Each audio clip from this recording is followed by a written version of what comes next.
Bum-ba-da-dum! Howdy, welcome to BanjoBenClark.com. I am Banjo Ben, your host here on the site that teaches you how to play banjo and guitar, but this week is Mandolin week. Now, I want to do a little bit of a description before you see what we're going to play and learn today, because if you were to just listen and watch to what I'm about to play, you might think, what's the point in that?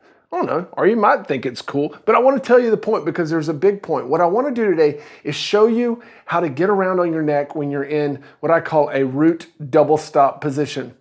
So the goal of the lesson today, and we're going to achieve it, is to find the key that we're in and put our ring finger on it.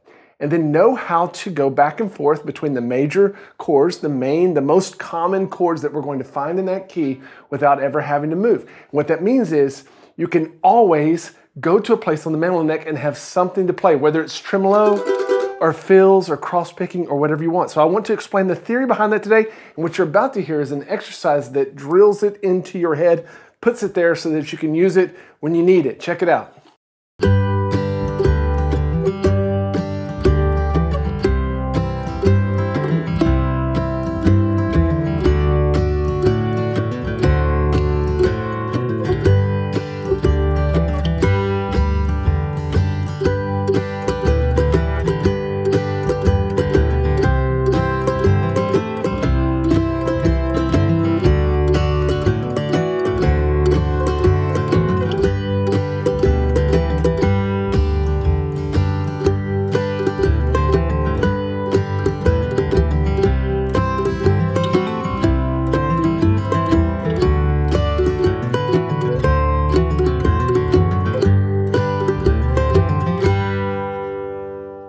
Okay, we're going to learn that today. We're going to learn all the theory behind it and how that can actually help you in your playing.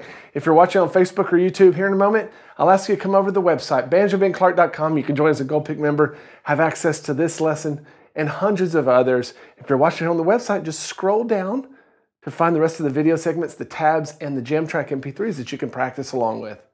Today, I'm going to teach you how to find something to play no matter what key that you're in. And the way that you're able to do that is to play with closed positions. What do I mean by that? Well, closed positions, which you'd know if you've hung around the site for very long, are simply when we don't use any open strings. So if we do that, we don't use any open strings, then we can take the same patterns on the mandolin and move them all over the neck and use them to our advantage. Now, I want to do the teaching today out of the key of G, and then we're going to learn later on how to take that to various keys. But the first thing I want to show you is just a bit of the theory behind what we're doing, a bit of the scale, and then we're going to get into the meat of why it helps you. Now, we are working with the G major scale today, and if you were to just look at what we're doing, you'd see it there in measure 1 and 2.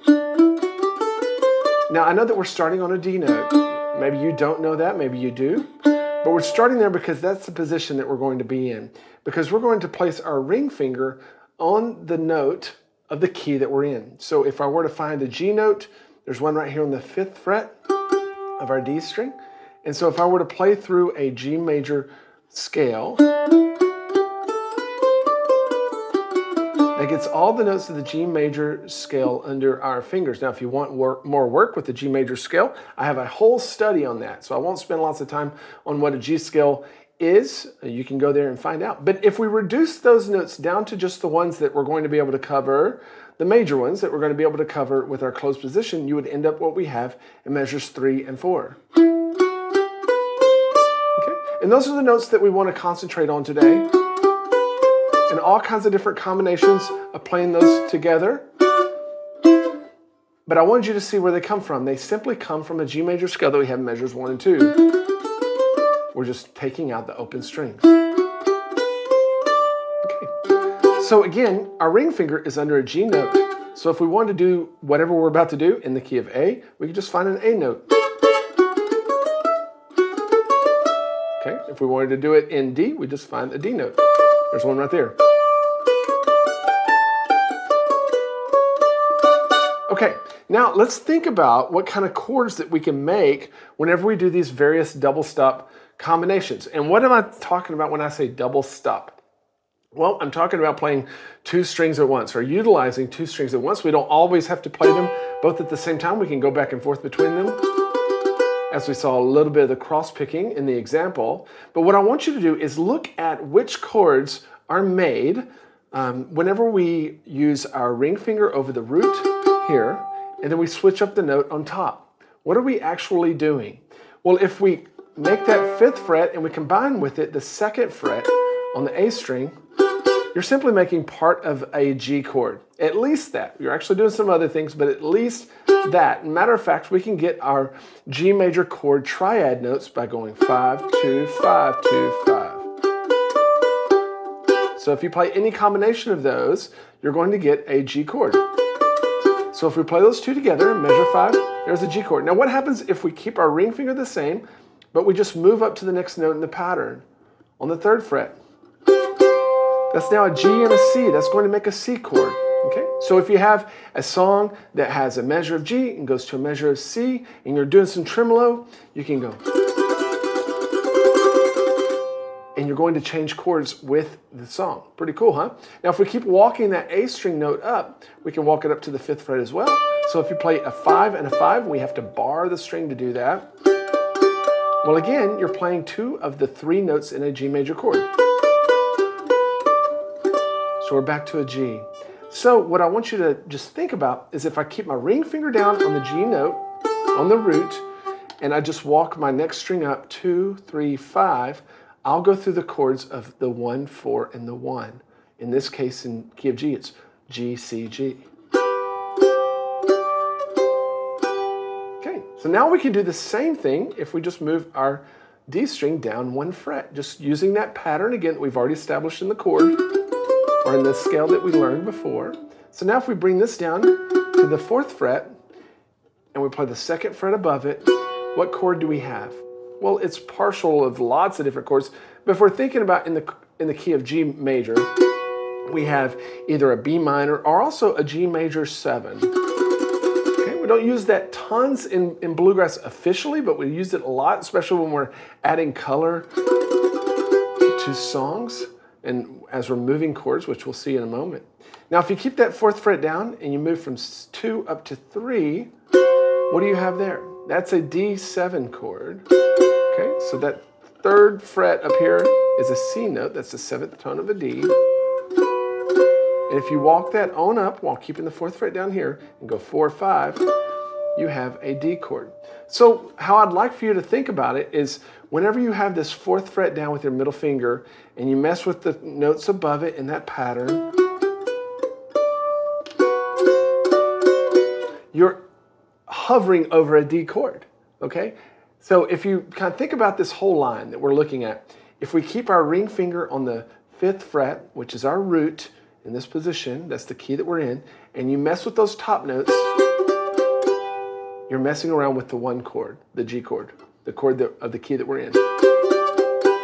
If you move that bottom string down 1 fret to the 4th, and you mess with those top notes, you're going to be all over the D chord or the 5 chord, okay? So, for instance, if we were playing a song and it had a couple measures of G and then a couple measures of D, it would sound pretty good to do something like...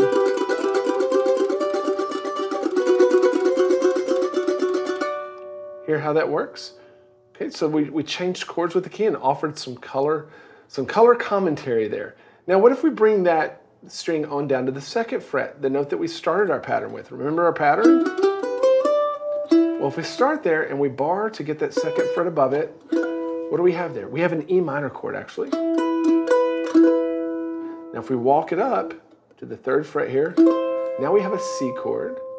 If we walk it up again to the 5th fret, kind of an E minor 7, can be used for other things as well. But I want you to kind of think about that as being the 4 chord, being the C chord as we walk. Okay. So if we take all 3 of those patterns together and just practice going through them, you can hear how they change chords with the song, with whichever song you have.